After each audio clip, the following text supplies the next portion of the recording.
One of the other sort of very counterintuitive aspects this monopoly idea leads me to is that you always want to start with very small markets. You don't want to start with incredibly big markets. You want to start with, because if you're starting a company, you want to get a large market share.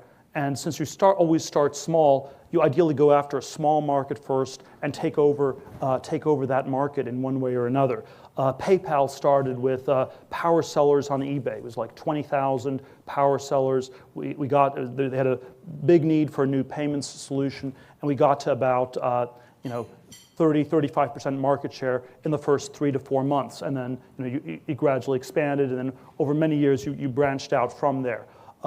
Facebook launched at Harvard, 10,000 students, and you went from 0 to 60% market share in 10 days. Again, sort of a very auspicious start, and then you could branch out from there. One of the really big disasters of the last decade was the whole clean tech fiasco.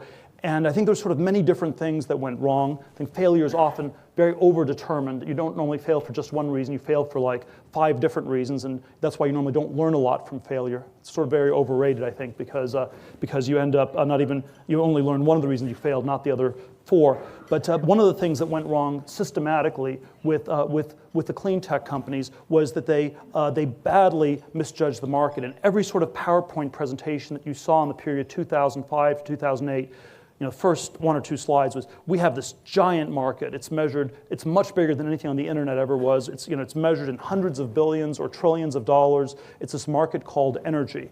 And so when you're a thin film solar panel company, we have to beat the other 9 thin film solar panel companies, and then you have to beat the next 90 solar panel companies, and then you have to beat the wind companies, and then you have to beat the natural gas companies, and then fracking comes out of right field, and China comes out of left field.